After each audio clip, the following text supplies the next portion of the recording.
नमस्कार डॉक्टर साथियों, हमारी इस नई सीरीज में आपका स्वागत है। देखिए, भगवत गीता को अक्सर एक धार्मिक ग्रंथ माना जाता है, पर सच कहूं तो ये एक बहुत ही गहरा मनोवैज्ञानिक मैनुअल भी है। आज हम इसकी शुरुआत कर रहे हैं और मैं आपको पहले ही बता दूं, ये कोई पौराणिक कथा या प्रवचन नहीं होगा।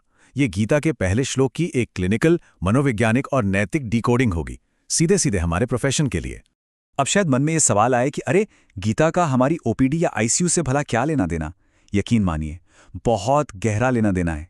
ये कोरी फिलॉसफी नहीं है, ये हमारे हर रोज के क्लिनिकल फैसलों से जुड़ी हुई है। तो चलिए इसमें जरा और गहराई से उतरते हैं। आज के इस विश्लेषण में हम 5 खास हिस्सों पर गौर करेंगे। पहले हम राजा धृतराष्ट्र के एक सीधे से दिखने वाले सवाल के पीछे की साइकोलॉजी को समझेंगे। फिर हम देखेंगे कि कैसे हमारा अस्पताल ही हमारा युद्ध क्षेत्र है। इसके बाद हम एक डॉक्टर के भीतर छिपे अंधेपन को पहचानने की कोशिश करेंगे। फिर सेल्फ ऑडिट यानी आत्मनिरीक्षण की प्रैक्टिस पर बात करेंगे और आखिर में देखेंगे कि ज्ञान की ओर पहला कदम असल में होता क्या है। तो चलिए सीधे उस पहले श्लोक पर चलते हैं, जहां से ये पूरा महाकाव्य शुरू होता है। ये सवाल सुनने में तो बहुत साधारण है, लेकिन इसकी परतों में ही हमारी पूरी बातचीत की नींव छिपी हुई है। धृतराष्ट्रोवाचा धर्मक्षेत्रे कुरुक्षेत्रे समवेता युयुत्सवः मामकाः पांडवाश्चैव किमकुर्वत संजय। अब देखिए, ये सवाल बहुत सीधा साधा लगता है ना। राजा धृतराष्ट्र बस ये जानना चाहते हैं कि मैदान में क्या हुआ, लेकिन मनोवैज्ञानिक तौर पर यह सवाल बहुत विस्फोटक है। इस श्लोक को कहने वाले हैं धृतराष्ट्र, जो शारीरिक रूप से तो अंधे हैं ही, पर गीता हमें बताती है कि उनका असली अंधापन भावनात्मक है। वो जानते हैं कि उनके बेटे गलत हैं, फिर भी वो कहते हैं मामकाहा, यानी मेरे बेटे। जरा सोचिए, सिर्फ एक शब्द उनके गहरे लगाव और उनके पक्षपात को कैसे उजागर कर देता है।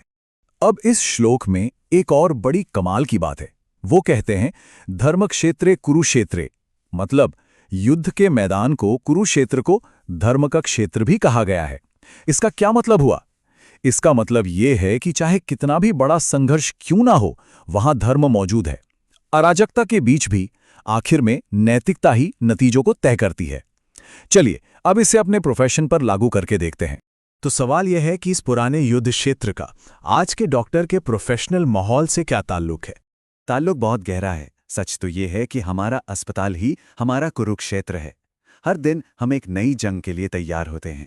सोचिए जरा, हर रोज एक जंग ही तो लड़ी जाती है। कोई गंभीर मरीज आता है, कोई रिश्तेदार चमत्कार की उम्मीद लगा बैठता है, उधर से एडमिनिस्ट्रेशन बिलिंग का दबाव डालता है, मेडिको लीगल केस का डर हमेशा बना रहता है, और इन सब के ऊपर अपनी थकान से भी लड़ना पड़ता है। ये एक तरह का युद्ध ही तो है। पर एक मिनट रुकिए, क्या ये सिर्फ कुरुक्षेत्र है? नहीं, बिल्कुल नहीं। ये धर्म क्षेत्र भी है, एक ऐसी पवित्र जगह जहां सही काम यानी धर्म सबसे ऊपर है। क्योंकि देखिए, चिकित्सा सिर्फ विज्ञान नहीं है, ये कर्म में धर्म है। जब कोई मरीज हमारे सामने होता है तो हम सिर्फ एक पर्ची नहीं लिख रहे होते, हम नैतिकता, ज्ञान और जिम्मेदारी के एक चौराहे पर खड़े होकर फैसला ले रहे होते हैं। ये श्लोक हमें याद दिलाता है कि हमारा ये युद्ध क्षेत्र पवित्र है। अब एक मुश्किल सवाल, और ये हमें पूरी ईमानदारी से सोचना होगा। क्या हम डॉक्टर्स भी धृतराष्ट्र बन सकते हैं? क्या हमारे अंदर भी उसी तरह का अंधापन आ सकता है? हाँ, बिल्कुल आ सकता है। मेडिकल प्रोफेशन में हमारा अंधापन कुछ इस तरह का दिखता है। फाइनेंशियल टारगेट से लगाव, अपनी प्रतिष्ठा खोने का डर, अकादमिक सुपीरियॉरिटी का अहंकार, या फिर खुद को कानूनी पचड़ों से बचाने के लिए की जाने वाली डिफेंसिव मेडिसिन और गैर जरूरी जांचें। याद है ना धृतराष्ट्र ने क्या पूछा था? उन्होंने ये नहीं पूछा कि सही कौन है, उन्होंने पूछा मेरे बेटों ने क्या किया। ये जो लगाव है ना, ये हमारी सोच को, हमारे नजरिए को धुंधला कर देता है। और ठीक वैसे ही जब हम ये सोचने लगते हैं मेरा मरीज, मेरा अस्पताल, मेरी सफलता या मेरा लिटिगेशन का रिस्क, तो हम धीरे धीरे धर्म के रास्ते से हटकर अपने स्वार्थ की तरफ मुड़ने लगते हैं। ये गीता की हम डॉक्टर्स के लिए पहली और शायद सबसे बड़ी चेतावनी है। अंधी चिकित्सा नहीं, जागरूक चिकित्सा करनी है। अब राजा के सवाल में जो चिंता छिपी है उस पर गौर कीजिए। वो एक तरह से अपने कामों का ऑडिट चाहते हैं, और यहीं से हमें सेल्फ ऑडिट यानी आत्मलेखा परीक्षा की प्रैक्टिस का आइडिया मिलता है।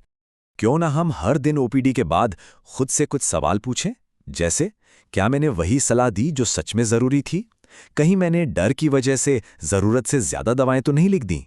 क्या मैंने थके होने की वजह से किसी से रूखा व्यवहार किया? क्या मैंने इंसान का इलाज किया या सिर्फ उसकी बीमारी का? ये सेल्फ ऑडिट ही हमारा आंतरिक संजय है। देखिए, नैतिक आत्मनिरीक्षण के बिना हमारी क्लिनिकल एक्सीलेंस हमेशा अधूरी रहेगी। हमें दो तरह की योग्यताएं चाहिए, एक बीमारी का ज्ञान और दूसरा अंतरात्मा की स्पष्टता। और यहीं पर गीता का स्ट्रक्चर हमें एक बहुत बड़ी बात सिखाता है। गीता की शुरुआत कृष्ण के उपदेश से नहीं होती, बल्कि एक गहरे कन्फ्यूजन और एक अंधे सवाल से होती है। ऐसा क्यों? क्योंकि सच्चा बदलाव तैयार ज्ञान से नहीं, बल्कि अपने अंधेपन को पहचानने से शुरू होता है। तो चलिए, अब इस एक श्लोक से मिले जो भी जरूरी सबक हैं, उन्हें एक बार संक्षेप में समझ लेते हैं। इस एक श्लोक से हम सीखते हैं कि हमारा प्रोफेशन एक नैतिक युद्ध क्षेत्र है। किसी भी तरह का लगाव हमारे क्लिनिकल जजमेंट को धुंधला कर सकता है। भावनात्मक पक्षपात हमारे फैसलों को बिगाड़ सकता है।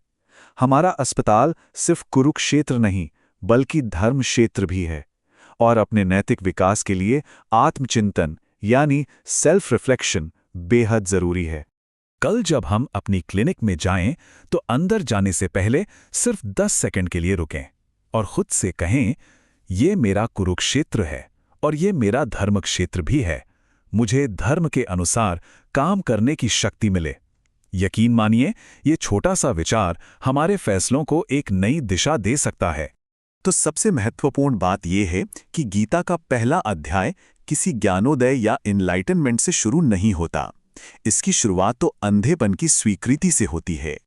और यही सबसे शक्तिशाली सबक है, क्योंकि अपने अंधेपन के बारे में जागरूक होना, यही तो ज्ञान की ओर पहला कदम है।